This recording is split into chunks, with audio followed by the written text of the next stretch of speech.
Patricia Richardson shoots down Tim Allen's home re-improvement dreams. I mean, Zach is now a felon.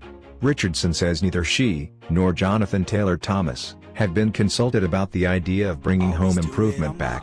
A few months back, Tim Allen did what dreamers do, and whispered a hope into the heart of the world: home re-improvement, a potential reboot of his classic ABC sitcom that would see Tim the Toolman Taylor reunited with his adult sons, and, presumably, their parole officers, for more What If a Washing Machine Was Capable of Obliterating Your Entire Family fun.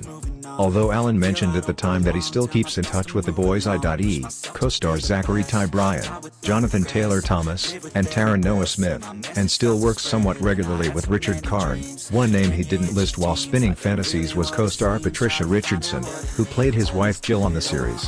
Possibly because she would have asked him what the hell he was talking about.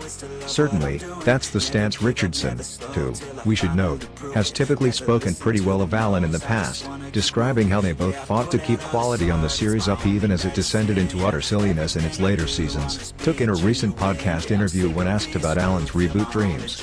"It was so weird," Richardson told the Back to the Best podcast this week. "I would hear he was coming out publicly and saying this stuff about everyone was on board to do a home improvement reunion, but he never asked me and he never asked Jonathan. I called Jonathan one day and said, 'Has he asked you about this?' He went, 'No.' So why is he saying everyone is on board when he hasn't talked to you or me?"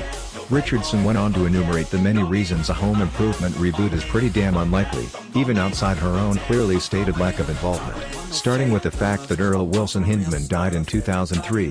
"Taran hasn't acted since he left the show," she added. "He's not an actor anymore.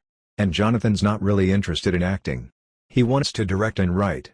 And, of course the big one, I mean, Zach is now a felon," Richardson noted, referencing Bryan's long litany of arrests and convictions in the years since the show ended.